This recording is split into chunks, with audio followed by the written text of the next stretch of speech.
Cyber security unit 4 की quick shot की video में आपका स्वागत है। हर एक टॉपिक को हम लोग कवर करेंगे जिससे आप आसानी से हर एक क्वेश्चन को आंसर कर पाएंगे। इस यूनिट का जो भी सिलेबस है वो आप अपनी स्क्रीन पर देख सकते हैं। चलिए अब हम लोग स्टार्ट करते हैं समझना। देखो, इस यूनिट में हम लोग ब्रॉडली ये स्टडी करेंगे कि जो साइबर क्राइम्स होते हैं उनको कैसे हम लोग आइडेंटिफाई कर सकते हैं। ठीक है, जैसे फॉरेंसिक टीम जब आती है तो वो जाँच करती है, उसी प्रकार से हम लोग डिजिटल फॉरेंसिक साइंस को आइडेंटिफाई करेंगे, स्टडी करेंगे, समझेंगे। तो इसका जो कोर डिफिनीशन है वो ये एक्सप्लेन करता है कि एक सिस्टमैटिक प्रोसेस होता है जिसके थ्रू हम लोग अपना डिजिटल डेटा को एक्सेस कर सकते हैं या फिर रिकवर कर सकते हैं। एविडेंसेस जो हैं डिजिटली अवेलेबल हैं उनको एनालाइज कर सकते हैं। साथ के साथ हम लोग जो भी साइबर क्राइम्स हुए हैं उनको इनका यूज करके इन्वेस्टिगेट भी कर सकते हैं या फिर हम लोग सिंपली उसको इन्वेस्टिगेट भी कर सकते हैं जो भी साइबर क्राइम हुई है। ये मैटर क्यों करती है? ये मैटर इसलिए करती है क्योंकि इसके बेसिस पर हम लोग क्या कर सकते हैं, बहुत सारे फील्ड्स में जो भी सारे ऑर्गेनाइजेशंस हैं, कोई भी इंडिविजुअल है, अगर उसके डेटा की चोरी होती है उसको हम लोग आइडेंटिफाई कर सकते हैं। कैसे? जैसे सर्च इन थ्रेड्स, यानी मोबाइल के इंक्रीज होने के कारण जो ओवरऑल साइबर क्राइम्स है वो काफ़ी ज़्यादा रैपिडली इंक्रीज कर रही है। ठीक है, एट्रीब्यूशन, इसका मतलब क्या हुआ कि हम लोग जो भी सारे क्रिमिनल्स हैं, ऑनलाइन क्रिमिनल्स जो भी अवेलेबल हैं, उनको हम लोग इजीली आइडेंटिफाई कर पाएंगे उनके डिजिटल फुटप्रिंट्स के थ्रू। डिजिटल फुटप्रिंट्स क्या होते हैं हम लोग आगे समझेंगे। लीगल वेट की बात करें तो सिंपली अगर ऐसे समझें तो हम लोगों के पास जब डिजिटल प्रूफ्स होंगे तो उनका यूज़ करके हम लोग लीगली कोर्ट के अंदर भी जा करके जो भी सारे प्रॉब्लम्स हमें डिजिटली फेस करने पड़ रहे हैं उनको हम लोग रेज कर सकते हैं।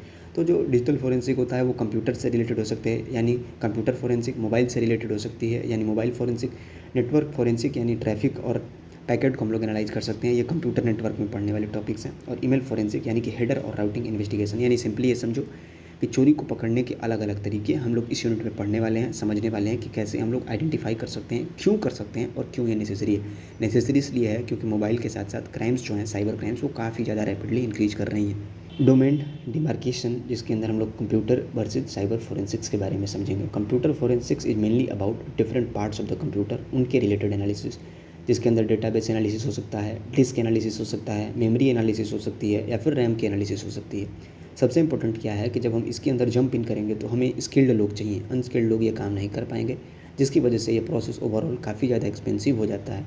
और इसके अंदर अगर हमने अनस्किल्ड लोगों को कॉल किया तो इसकी वजह से होगा क्या कि जो डेटा है उसके अंदर बहुत सारे प्रॉब्लम्स आ सकते हैं, यानी वो इजीली डैमेज हो सकती है। साइबर फोरेंसिक्स की बात करें तो ऑब्वियसली एक जांच है जो कि किससे रिलेटेड होगा, साइबर क्राइम से रिलेटेड होगा। इसका यूज इसलिए किया जाता है ताकि जो पार्टीज हैं जो कि इनोसेंट है, जिन्होंने कुछ नहीं किया है, अगर उनके ऊपर किसी ने बोल दिया कि नहीं इन्होंने ही मेरे सिस्टम को हैक करवाया, इन्होंने ही मेरे सिस्टम के अंदर ब्रीच करवाया, तो उनको अपना इनोसेंस प्रूव करने की अपॉर्चुनिटी मिलती है। साथ के साथ हम लोग सिस्टम ब्रीचेस को डिटेक्ट कर सकते हैं, साइबर क्राइम को सॉल्व कर सकते हैं।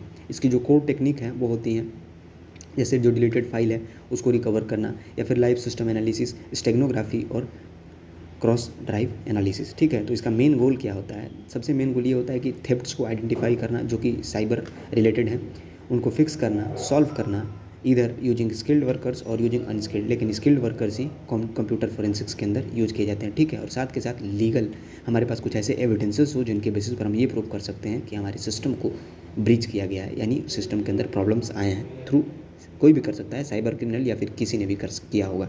को हमने फॉरेंसिक के बारे में समझा कि किस प्रकार से कौन सी टीम किस चीज़ के बारे में जांच करेगी, चाहे वो कंप्यूटर के रिलेटेड हो, नेटवर्क के रिलेटेड हो, अलग अलग चीज़ों के बारे में, साइबर क्राइम से रिलेटेड हो। अब ये समझते हैं कि वो टीम आएगी जांच करने तो उसको हमें क्या सबमिट करना होगा, उसको हमें सबमिट करना होगा डिजिटल एविडेंस।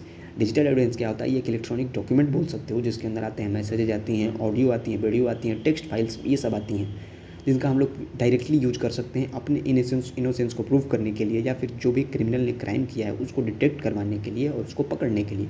डिजिटल एविडेंस सबसे इंपॉर्टेंट क्या है? इंटीग्रिटी ट्राइड, यानी कि ये इन्वायरमेंट या फिर टेक्निकल डैमेज से फ्री होना चाहिए। मतलब जो भी एविडेंस हमारे पास हो ऐसा ना हो कि वो इन्वायरमेंट के साथ चेंज हो रहा है, या फिर टेक्निकली उसको इजीली चेंज कर सकते हैं, ये सारी चीज़ें। ओरिजिनल, यानी जब वो टीम आएगी तो वो एग्जैक्टली बिट बाई बिट उसको मैच करके चेक करेगी। सिंपली क्योंकि इलेक्ट्रॉनिक डेटा है, जीरो वंस के टर्म्स होगी तो उसको बिट बाई बिट, यानी ऐसे बोले तो ओरिजिनलिटी होनी चाहिए उसके अंदर।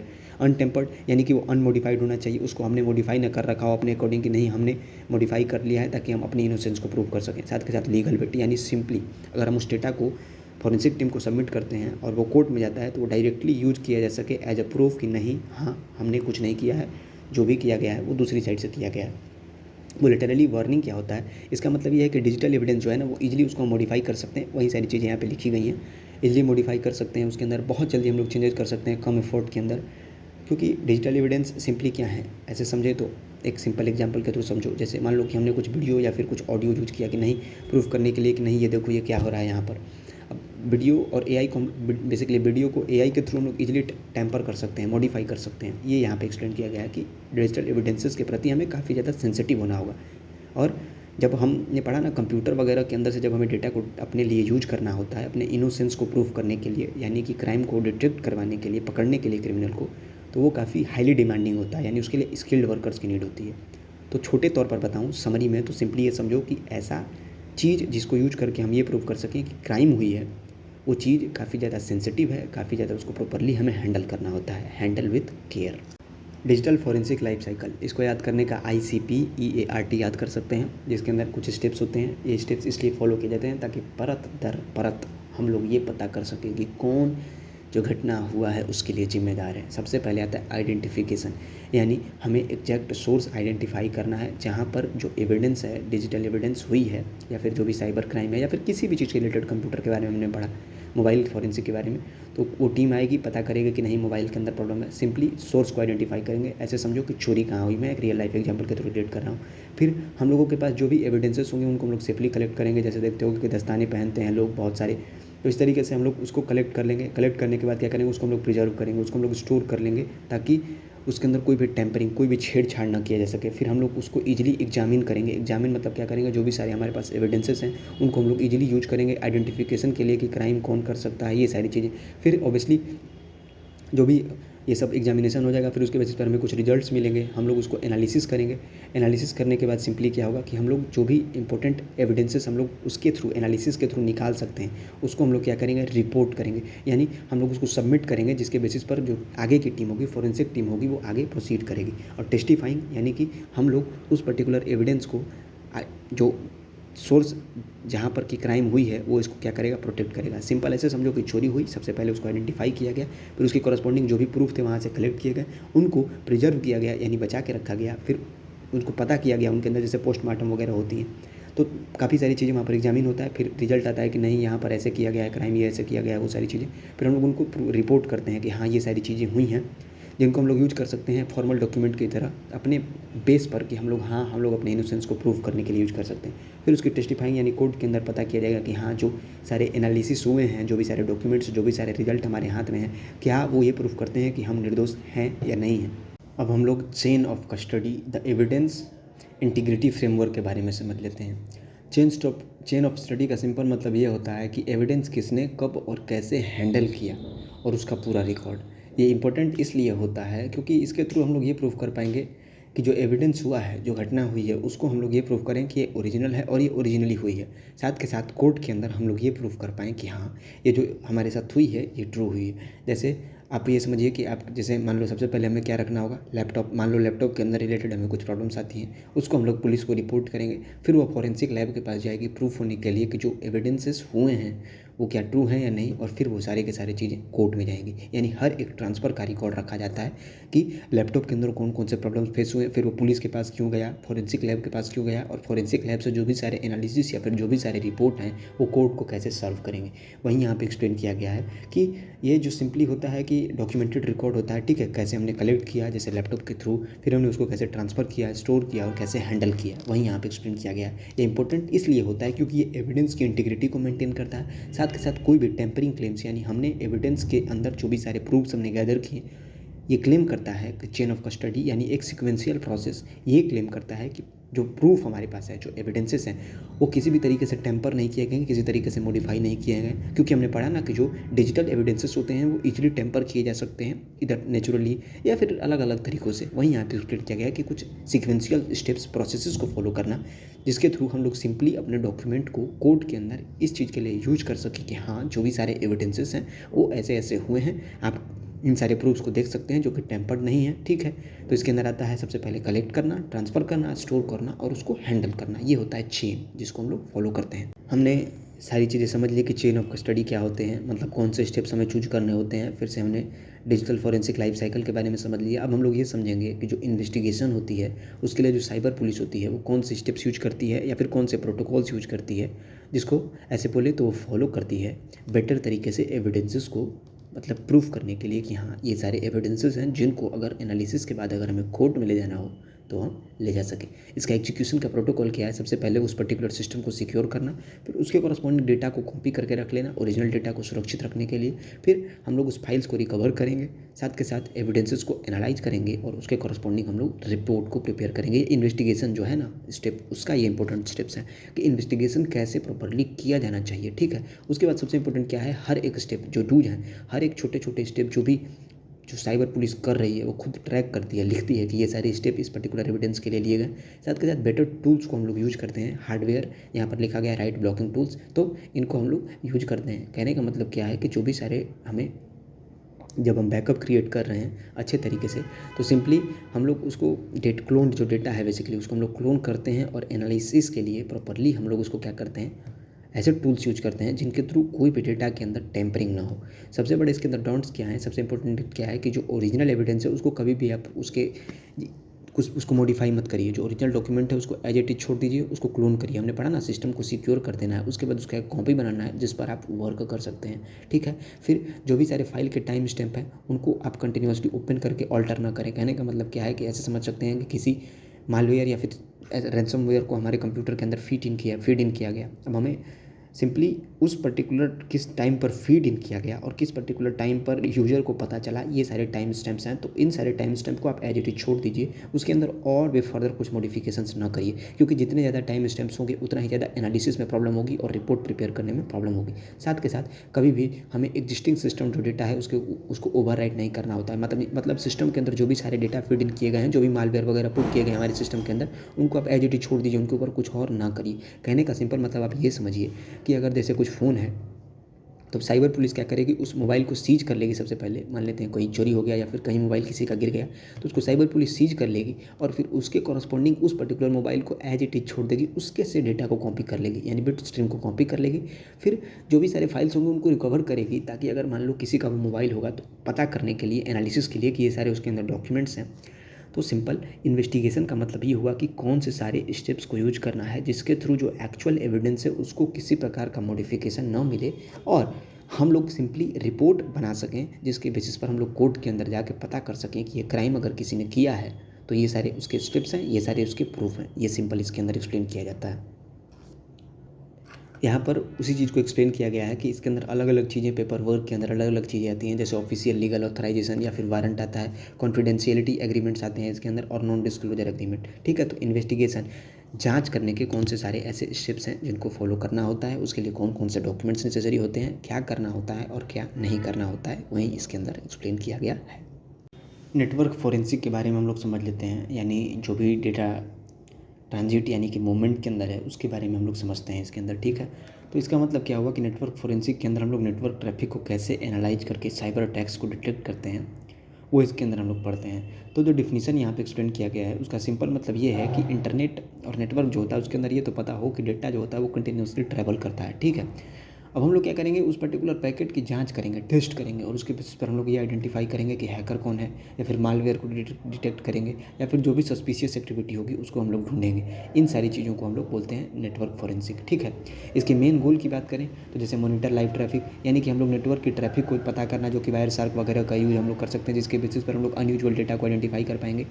ये प्रैक्टिकल वगैरह के अंदर भी करना होगा, साइबर सिक्योरिटी का जो लैब होगा उसके अंदर। फिर से हम लोग वायरस या फिर मालवेयर के पैकेट को पहचान सकते हैं इसके बेसिस पर। फिर से हम लोग अटैकर कहाँ से आया है ये भी हम लोग पता कर सकते हैं, और सिस्टम लॉक्स यानी कि लॉक चेक करके बेसिकली हम लोग ये आइडेंटिफाई कर पाएंगे कि हमारे सिस्टम के अंदर सस्पिशियस एक्टिविटी हो रही है या नहीं हो रही है। तो नेटवर्क फॉरेंसिक लाइफ साइकिल यानी उसकी बोले तो ओवरऑल साइकिल क्या होती है, सबसे पहले हम लोग आइडेंटिफिकेशन यानी कि हम लोग सस्पिशियस एक्टिविटी जो होती है या फिर अटैक को आइडेंटिफाई करते हैं, ठीक है। जैसे सर्वर अचानक स्लो हो जाता है, ये हो सकता है इसके अंदर। फिर सेफ गार्ड यानी जो अब तुम्हें पता चल गया कि ये अटैकर ने इस पर अटैक किया है, सर्वर स्लो हो गया है, फिर सिस्टम स्लो हो गया, हम लोग क्या करेंगे, एविडेंस को अब हम लोग क्या कर लेंगे, सेफ गार्ड यानी सुरक्षित कर देंगे, जिसके बेसिस पर हम लोग ये कंफर्म कर सके, जो हमने पढ़ा ना कि स्टेप्स होते हैं क्या होते हैं, जिसके बेसिस पर हम लोग अपने जो एविडेंसेस हैं उनको हम लोग सेफ गार्ड करेंगे। Safe guard in the sense कि वो किसी भी तरीके से टेम्पर ना किए जा सकें, वो सारी चीज़ें तो हम लोग यहाँ पर उसीलिए उसको सेफ गार्ड कर लेंगे, ताकि कोई भी चीज़ें जो भी प्रॉब्लम्स हमने फेस की, जो भी डेटा हमारे कंप्यूटर सिस्टम के अंदर आए, सर्वर के अंदर आए, वो डिलीट ना हो सके। जैसे लॉग्स और पैकेट्स को हम लोग क्या कर लेंगे, सेव कर लेंगे।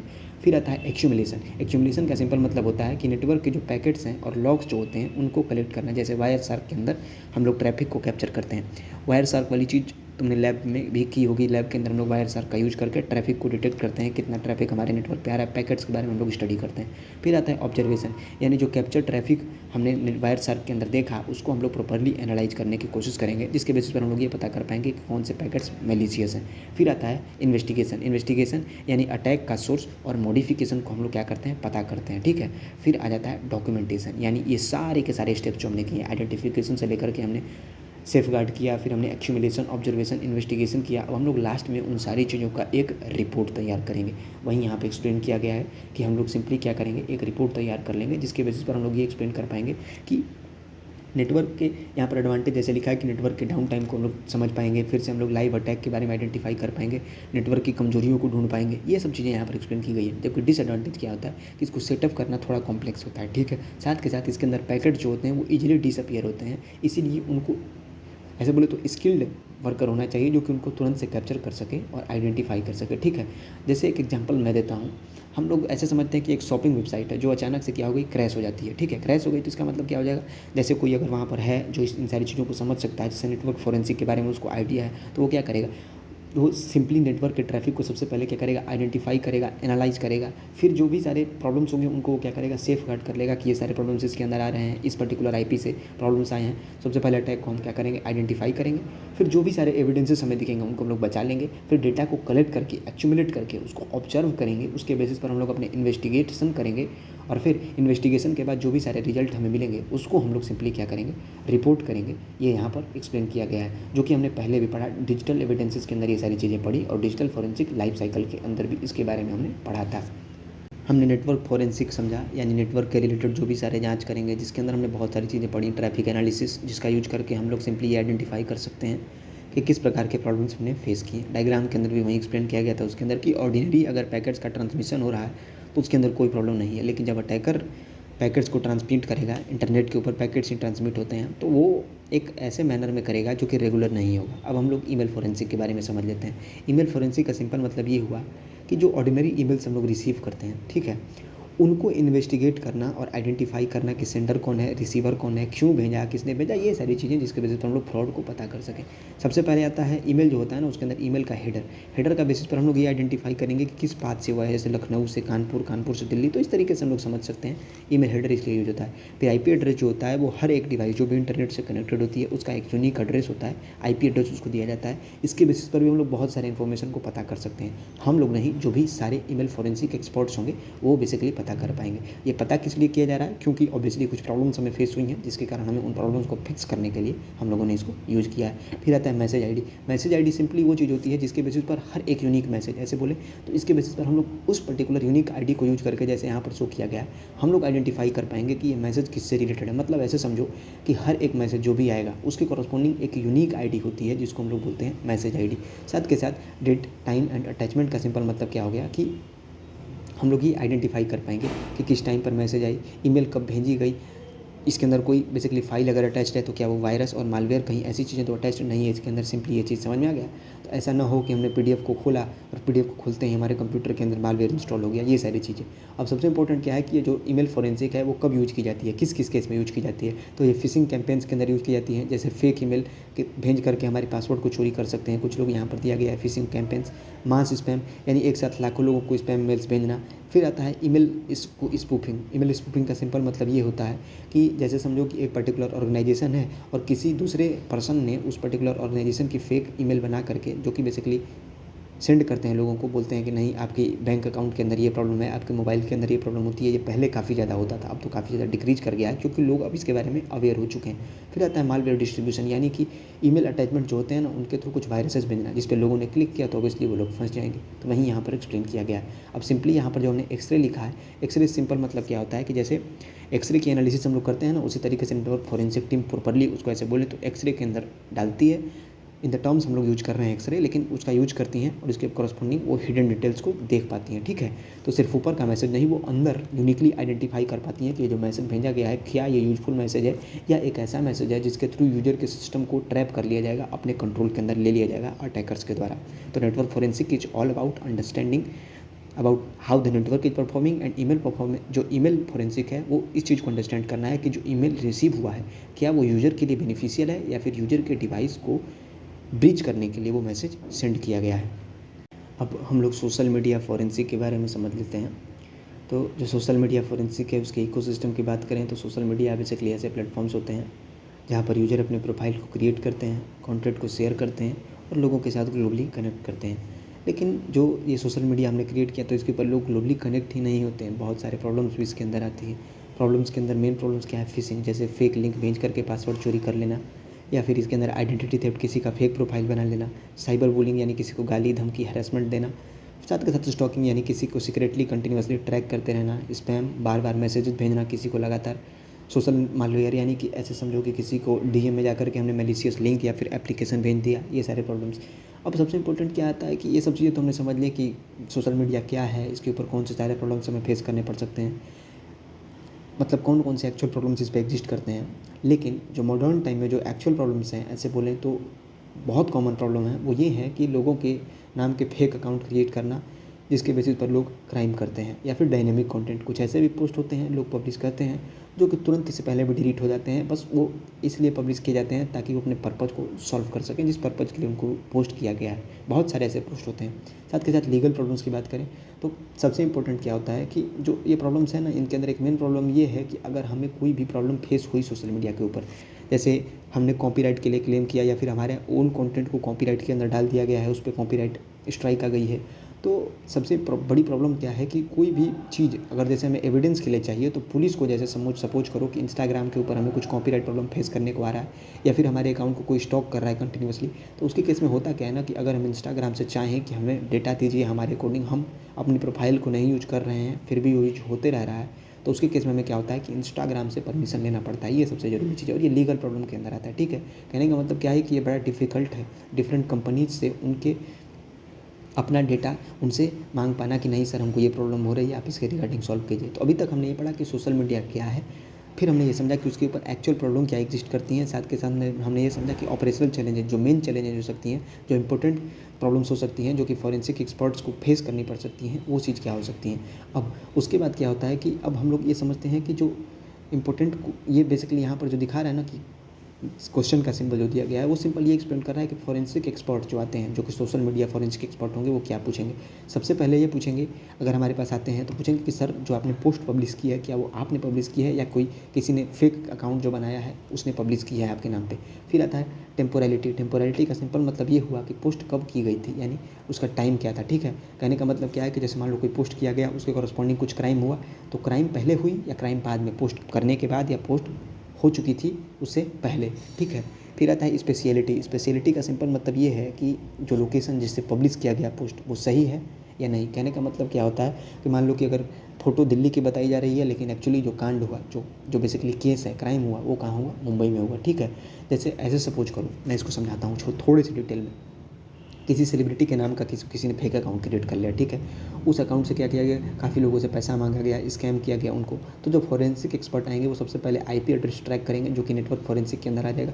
साथ के साथ लॉगिन हिस्ट्री को देखेंगे, साथ के साथ बहुत सारे टाइमिंग को एनालाइज करेंगे, प्रॉपर्ली डेटा जो लोकेशन के कॉरस्पॉन्डिंग डेटा होगा उसको वेरीफाई करेंगे, फिर पता करेंगे कि फेक अकाउंट कौन चला रहा था। ठीक है, तो कहने का मतलब क्या होता है कि ऑनलाइन आइडेंटिटी जो है और एक्टिविटी, इसकी सच्चाई पता करने के लिए हम लोग सोशल मीडिया फॉरेंसिक का यूज करते हैं। ठीक है, यानी हु, व्हेन और फेयर आइडेंटिफाई करने के लिए हम लोग सोशल मीडिया फॉरेंसिक के बारे में समझ रहे हैं। अब हम लोग समझ लेते हैं major challenges in modern forensic, यानी कि जो modern identification of frauds, thefts, इन सब चीज़ों को जब हम आइडेंटिफाई करेंगे तो हमें क्या मेन प्रॉब्लम्स फेस करनी पड़ सकती हैं। सबसे पहले रैपिड टेक चेंजेज, यानी कि जो टेक्नोलॉजी है वो कंटिन्यूअसली एडवांस हो रही है, तो मोस्ट ऑफ द टाइम हमारे लिए काफ़ी डिफ़िकल्ट हो सकता है एनालिसिस करना, आइडेंटिफाई करना, अगर हमारे पास टेक्नोलॉजी जो है वो आउटडेटेड है तो। दूसरे पे आती है इंक्रिप्शन, क्योंकि आज के समय में मोस्ट ऑफ द चीज़ें जो हो रही हैं वो काफ़ी ज़्यादा इंक्रिप्टेड रह रही हैं, तो फॉरेंसिक टीम के लिए भी इसके लिए भी काफ़ी ज़्यादा मेहनत करना पड़ सकता है आइडेंटिफाई करने के लिए कि एक्चुअली फ्रॉड जो हुआ है वो किसी मैसेज के थ्रू हुआ है, किसी वीडियो के थ्रू हुआ है, या फिर वीडियो पब्लिश करने के बाद किया गया। कहने का सिंपल मतलब ये है कि ईजिली आइडेंटिफाई करना पॉसिबल नहीं है, क्योंकि आज के समय में जो ओवरऑल मैसेजेज हो रहे हैं कम्युनिकेट करने के लिए यूज किए जा रहे हैं वो काफ़ी ज़्यादा इंक्रिप्शन को फॉलो करते हैं।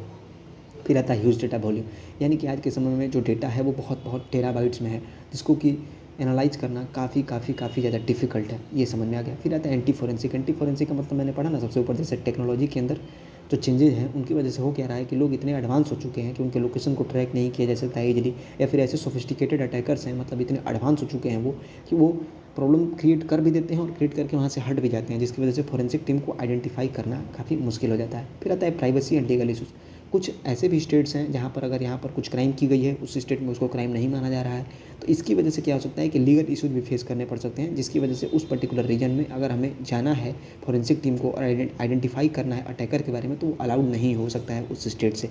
इसकी वजह से ऑब्वियसली हमारा जो फोरेंसिक यानी जो हमारा जांच होगा वो रुक जाएगा। फिर आता है क्लाउड कंप्यूटिंग। क्लाउड कंप्यूटिंग का मतलब क्या होता है कि आज के समय में जो डेटा है ना वो काफ़ी ज़्यादा डिफरेंट मतलब जैसे समझे कि वर्ल्ड के ऊपर क्या होता है कि फ्रेगमेंट मतलब छोटे छोटे टुकड़ों में उसको डिवाइड कर दिया गया और थ्रू आउट द वर्ल्ड उसको स्टोर कर दिया गया, ठीक है, जिसके अंदर डिफरेंट तरीके के लीगल जुरिस्डिक्शंस हैं। यानी अगर आपको ये डेटा एक्सेस करना है तो ये सारी चीज़ें करनी होंगी, ये डेटा एक्सेस करना है तो ये सारी चीज़ें एक्सेस करनी होगी। फॉरेंसिक टीम के लिए बता रहा हूँ कि उनको डेटा को एक्सेस करने के लिए, जिसके ऊपर मान लेते हैं कुछ प्रॉब्लम क्रिएट हुई है, उनके लिए थोड़ा उनको मेहनत करना पड़ सकता है, उनको ये सब चीज़ इसके अंदर आती है। फिर आता है लैक ऑफ एक्सपर्ट। तो ये सब चीज़ तो हमने समझ ली कि ये जो फॉरेंसिक टीम है उसको इन सारी प्रॉब्लम्स को फेस करना पड़ सकता है, लेकिन सबसे बड़ी प्रॉब्लम ये है कि इन सारी चीज़ों को अंडरस्टैंड करना पड़ेगा, समझना पड़ेगा, तब तो एक ऐसा स्किल्ड हमें मेंबर मिलेगा या फिर स्किल्ड एम्प्लॉय मिलेगा जो कि इन सारी चीज़ों को अंडरस्टैंड कर सकता है, इनके कॉरस्पॉन्डिंग कुछ अच्छा सॉल्यूशन निकाल सकता है। जैसे कि इनक्रिप्टेड डेटा है तो कोई ऐसा होना चाहिए जो इनक्रिप्टेड डेटा को डिक्रिप्ट कर पाए। तो ऐसे लोग जो कि ये सारे काम कर पाएँ वो भी मिलना काफ़ी मुश्किल है, क्योंकि इसके लिए बहुत स्किल डिमांडिंग स्किल है ये, जिसके लिए हमें अंडरस्टैंड करना होगा और कंटिन्यूअसली अपडेट करते रहना होगा अपने को। मैंने पढ़ा ना कि टेक्नोलॉजी के अंदर जो प्रॉब्लम्स हो सकते हैं उनको फेस करना पड़ सकता है फॉरेंसिक टीम को। तो सिंपल इस पेज का समरी यही है कि मॉडर्न वर्ल्ड के अंदर बहुत सारे ऐसे प्रॉब्लम एग्जिस्ट कर रहे हैं जिसके कारण डिजिटली जो हरासमेंट हो रहे हैं, स्कैम्स हो रहे हैं, उनको आइडेंटिफाई करना मुश्किल हो सकता है। एक समय के लिए टीम आइडेंटिफाई कर भी सकती है, बट दूसरे समय में ये भी हो सकता है कि वो टीम ऐसे भी हो कि आउट स्किल्ड हो, जिस पर्टिकुलर प्रॉब्लम पे वो वर्क कर रही है, जिस स्किल का यूज करके वो आउटडेटेड है, जिसके बेसिस पर वो आइडेंटिफाई नहीं कर पा रही है कि स्कैमर ने किस प्रकार से स्पैम किया है। ये पर्टिकुलर यूनिट यहाँ पर ख़त्म होती है।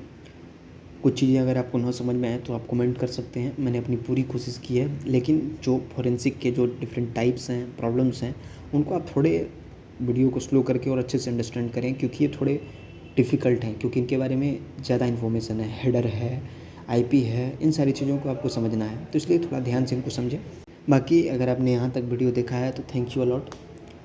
पीडीएफ की लिंक डिस्क्रिप्शन में मिल जाएगी, आप वहाँ से पीडीएफ डाउनलोड कर सकते हैं।